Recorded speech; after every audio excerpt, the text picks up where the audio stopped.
Enzo Recto, kalaban ang katiwalian at kasinungalingan, kakampi sa katotohanan at kabutihan. Signature underneath the on the dorsal side of the check with number 000024. Kindly show it to the screen. 245511 in the amount of 125 million pesos with the payee as Gina F. Acosta, dated April 18, 2023, that the signatures of the verifier, the teller, and the approver are all authentic and genuine, and that these were made in the course of their ordinary performance of duties, and the date of encashment is April 25, 2023, correct? That's correct, Your Honor. And insofar as Land Bank check number 000024, kindly show it to the screen, 5664, payable to Gina F. Acosta in the amount of 125 million, dated July 13, 2023. The signature of the verifier, teller, and approver on the dorsal side are also all authentic and were signed in the course of the performance of their ordinary duties, and that the date of encashment is July 14, 2023, correct? Stipulate, Your Honor. So stipulated, counsel from the panel of prosecutors, the Honorable Chua, given the stipulation, these are now deemed admissions for the information of the senator judges, and no proof or testimony is necessary to be presented by the panel of prosecutors. You may proceed, Honorable Chua. Okay, with that, Your Honor, we would like to manifest that and state for the record, Your Honor, that the dorsal portion of the said checks were marked, Your Honor, as our Exhibit P, that's Roman numeral 1, that's 28, that's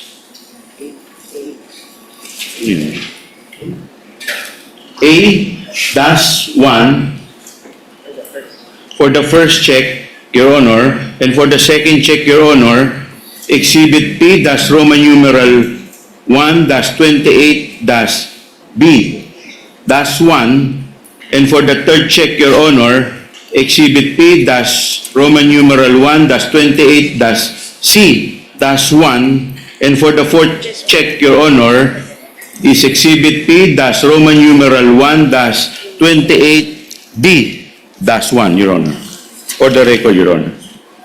Now, Duly noted and entered into the records. You may Now- proceed when you're ready. thank you, Your Honor. Now, Madam Witness, dito po sa checking ito, may nakatatak po dito na certified true copy of the digital copy on file. Now, Madam Witness, pwede po ba malaman namin nasaan po ang original ng checking ito, kung alam po ninyo? Ang original copy po ng mga check-in nito ay na-shred na po siya. Okay. Bakit po siya sinred, kung alam po ninyo?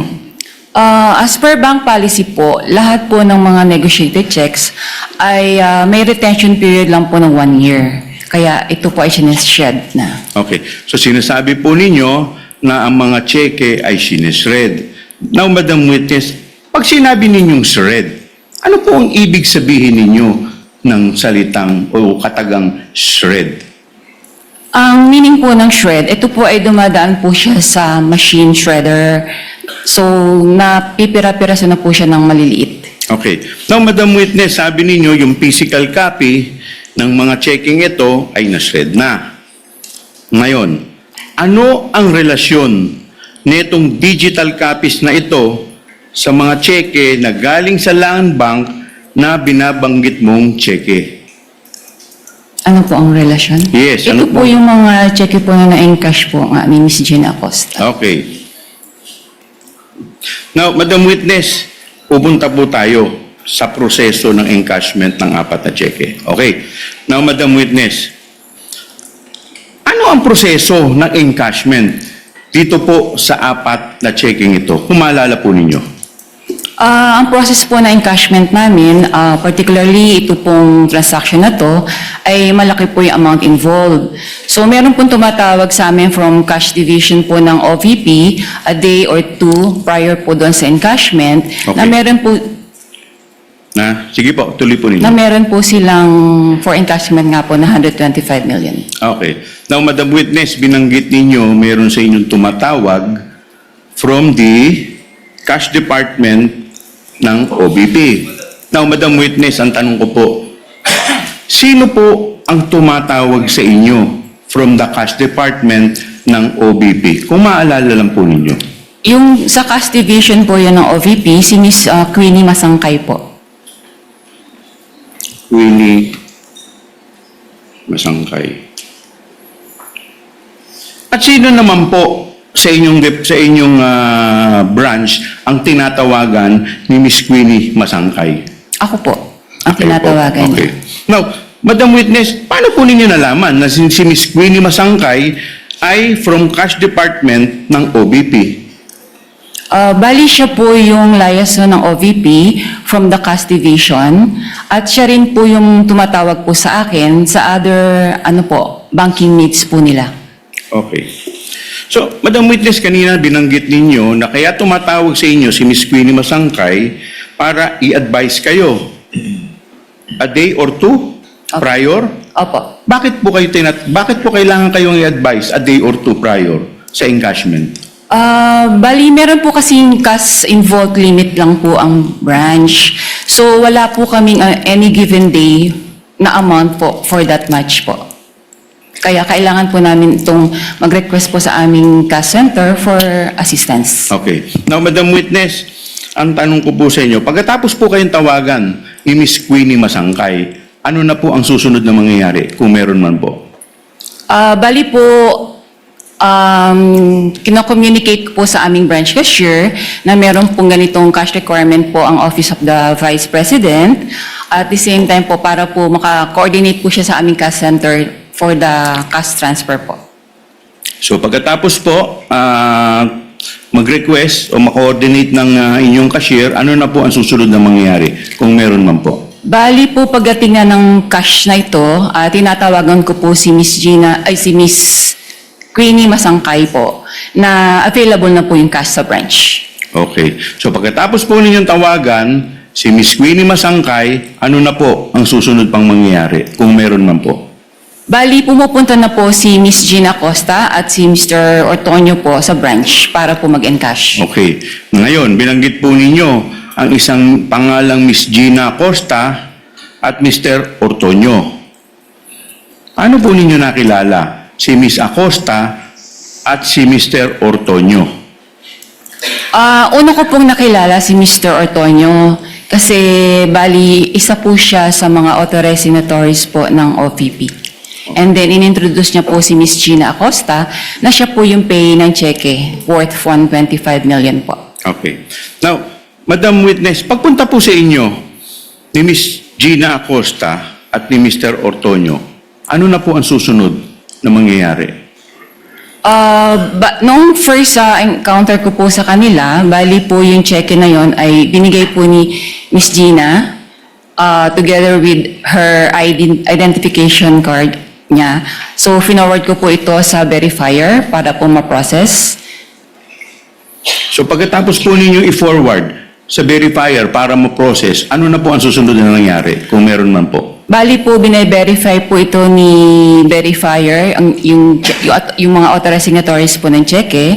And then, chinecheck niya rin po sa system kung ito po ay mayroon ng advice from the OVP para po ito ay i-release na. Okay. So pagkatapos po ma-check, kung meron ng advice, ano na po ang susunod na mangyayari kung meron man po? Na-forward na po ito sa teller para po encode sa system at para po makapag-request na po siya ng cash. Okay. So pag-forward sa teller, ano na po ang susunod na mangyayari kung meron man po? Pag po na-approve na rin po ng approver, tatawagin na po niya si Ms. Gina Costa para po mapareceive niya po yung cash. Okay. So sabi ninyo, tatawagin ni approver si Ms. Gina Costa para tanggapin na yung cash. Si teller po ang tumatawag Okay. po. Tatawagin ni teller si Ms. Gina Acosta para Ipa-receive na po yung ipa-receive cash. na yung cash. Ano na po ang susunod mangyayari pagkatapos pong i-inform ni teller si Ms. Gina Acosta? Bali, since malaki din nga po yung amount, Ina-guide po si Gina Acosta papasok po sa backroom para po doon i-release yung cash. Okay. Ngayon, may binabanggit po kayong backroom. Sino-sino po ang nasa backroom kung alam po ninyo? Noong pong unang release po noong cash, ako po ang nandoon, si teller, yung branch cashier, si Miss Gina, and then si Mr. Limuel po. Okay. Ortonio.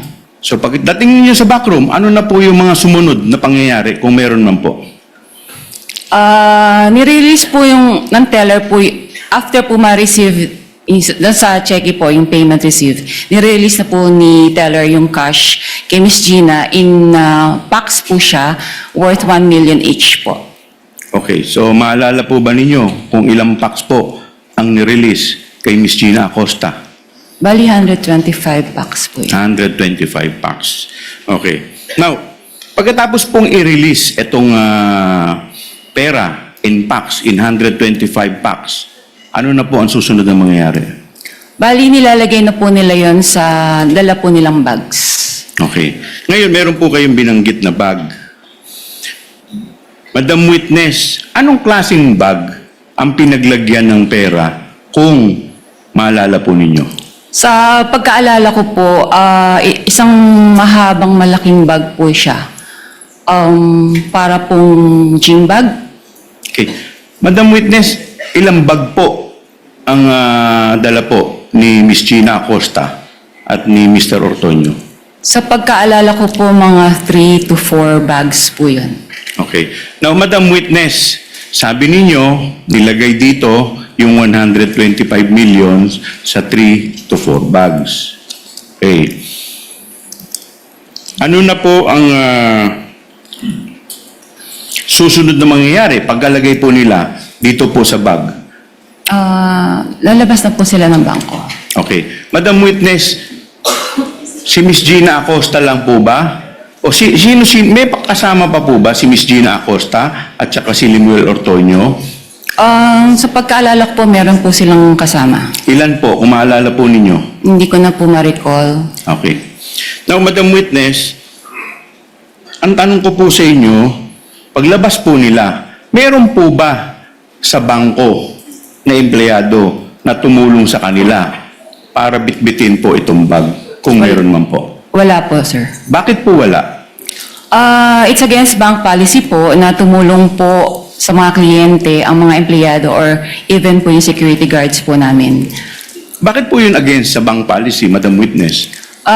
In case po na for safety and security measures din po, para po hands-off na po ang bangko once na ma-release na po yung physical cash po.